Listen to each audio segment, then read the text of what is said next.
क्या पुराने ration cards बंद कर दिए जाएंगे? नए राशन कार्ड्स के सर्वे के दौरान अवाम में उलझन व बेचैनी। हुकूमत ने तेलंगाना में 26 जनवरी 2025 से नए राशन कार्ड की तकसीम का ऐलान किया, जिससे अवाम को काफ़ी फ़ायदा पहुंचाने की उम्मीद है। ताहम इस ऐलान के बाद अवाम में एक नई उलझन व बेचैनी पैदा हो गई। सोशल मीडिया पर यह अफवाह फैल रही है कि नए राशन कार्ड्स की इजरा के बाद पुराने राशन कार्ड्स ख़त्म कर दिए जाएंगे। इस बारे में वजीर पुन्नम प्रभाकर ने वजाहत देते हुए इन तमाम खबरों को बेबुनियाद करार दिया। रेवंत रेड्डी हुकूमत ने ऐलान किया है कि तेलंगाना की आवाम को नए राशन कार्ड्स की तकसीम का अमल 26 जनवरी 2025 से शुरू किया जाएगा।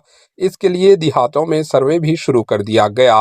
ताहम सोशल मीडिया पर यह खबर वायरल हो रही है कि नए राशन कार्ड्स आने पर पुराने राशन कार्ड्स ख़त्म कर दिए जाएंगे, जिसने अवाम में उलझन व बेचैनी पैदा कर दी।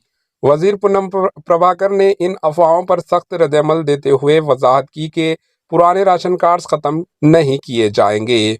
प्रेस कॉन्फ्रेंस में वजीर पुन्नम प्रभाकर ने कहा कि रियासत में 2 करोड़ 81 लाख लोगों के लिए 90 लाख राशन कार्ड्स पहले ही मौजूद है और पुराने राशन कार्ड्स को ख़त्म करने का कोई इरादा नहीं है। इन्होंने मजीद कहा कि नए राशन कार्ड्स उन लोगों को दिए जाएंगे जो अहल हैं लेकिन अभी तक राशन कार्ड हासिल नहीं कर पाए, जैसे नए शादीशुदा जोड़े या नई बनने वाले ख़ानदान। वजीर पुन्नम प्रभाकर ने अवाम को यकीन दिलाया कि ये अमल मुकम्मल शफाफियत होगा और ज़रूरतमंद अफराद को इनका हक दिया जाएगा। इन्होंने कहा कि अगर कोई राशन कार्ड के लिए अहल है और इसे कार्ड नहीं मिला तो वो मुताल्लिका हुकाम या अवामी नुमाइंदों से दरख्वास्त दे सकता है। वजीर ने सोशल मीडिया पर गलत खबरें फैलाने वालों को वार्निंग दी। वजीर पुन्नम प्रभाकर ने कहा, सोशल मीडिया पर फैलाई जा रही इन अफवाहों को संजीदा न लिया जाए।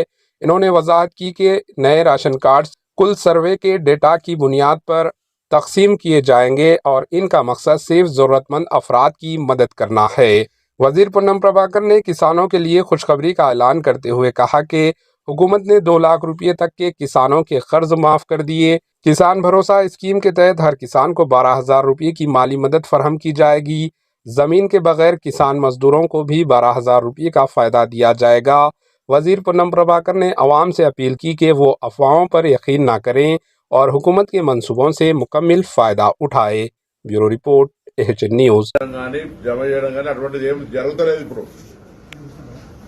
కొత్తగా ఎవరికైతే ఎలిజిబిలిటీ ఉండి మళ్ళీ చెప్తారు ఎలిజిబిలిటీ క్రైటీరియా ఎవరైనా కాదనరు కాదు ఎలిజిబిలిటీ క్రైటీరియా ఉండి ఎవరికైనా రేషన్ కార్డు రాకపోతే వాళ్ళకు రేషన్ కార్డు కోసం మీ దగ్గర ఉన్నటువంటి అధికారిని కానీ ప్రజాప్రతినిధి కానీ నేరుగా కలిసే అవకాశం ఉంది. దయచేసి ఇలా కన్ఫ్యూజన్ అవసరం లేదు. ఎవరైనా ఏదైనా తప్పుడు సమాచారం ఇస్తే దాన్ని విశ్వసించొద్దని కోరుతా ఉన్నా. అర్హులైన వాళ్ళందరికీ గత 10 సంవత్సరాలుగా వెయిట్ చేస్తున్న వాళ్లకు తెల్ల రేషన్ కార్డులు ఇవ్వబడుతుంది.